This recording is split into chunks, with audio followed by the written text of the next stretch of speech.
Heute zeige ich euch mal einen einfachen Trick. Schweißfüße. Alles, was ihr dafür braucht, ist einfach so eine Haushaltsschale, so eine große, wo die Füße reinpassen. Ganz normalen Haushaltsessig.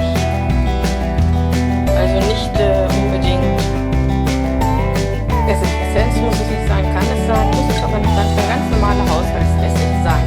Oder Apfelessig, was ihr eben gerade im Haus habt. Essig ist desinfizierend und Pilz- und Keimtötend. Einfach diese Schale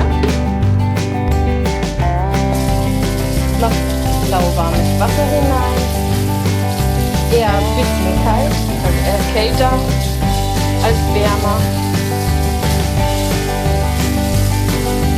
so dass die Füße gerade eben bedeckt sind, einschließlich der Fußnägel.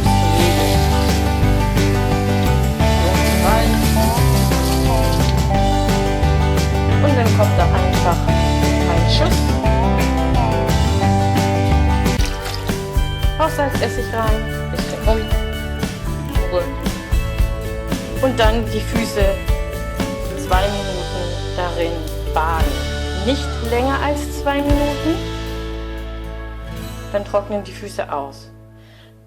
Wenn ihr die Füße gebadet habt, einfach mit einem Handtuch abtupfen die Füße und vielleicht danach eincremen, schön dick mit Creme, Socken drüber, fertig. Wenn ihr das jeden Abend macht, dann habt ihr auch bald keine Schweiß